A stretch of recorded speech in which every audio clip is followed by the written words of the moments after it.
Bagaikan kubangan kerbau, inilah kesan pertama saat melintas di Jalan Lingkar Batu Kuning, Kecamatan Batu Raja Barat, Kabupaten Oku.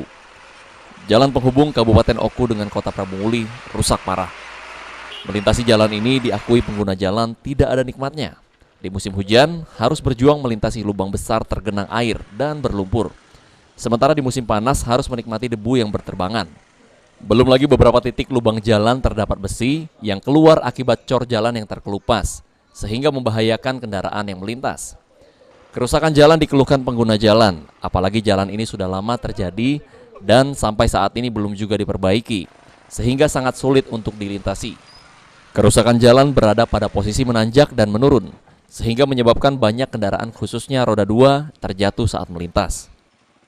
Kan di sini kadang-kadang sering terjadi kecelakaan. Kadang-kadang ibu-ibu bawa motor, ini dia nyampak, licin. Harapannya apa nih, Kak? Ya harapan kami ke depan bagaimana supaya diperbaiki jalan ini. Seingat Kakak, ini lah berapa lama kerusakan ini? Saya kira sudah lama ini. Memang saya nggak bisa memprediksi berapa bulan atau tahun, jadi ini sudah lama. Wilayah jalan lingkar cor beton ini juga minim lampu penerangan jalan, menambah kesulitan untuk melintas di malam hari. Ari Pranika, Pol TV.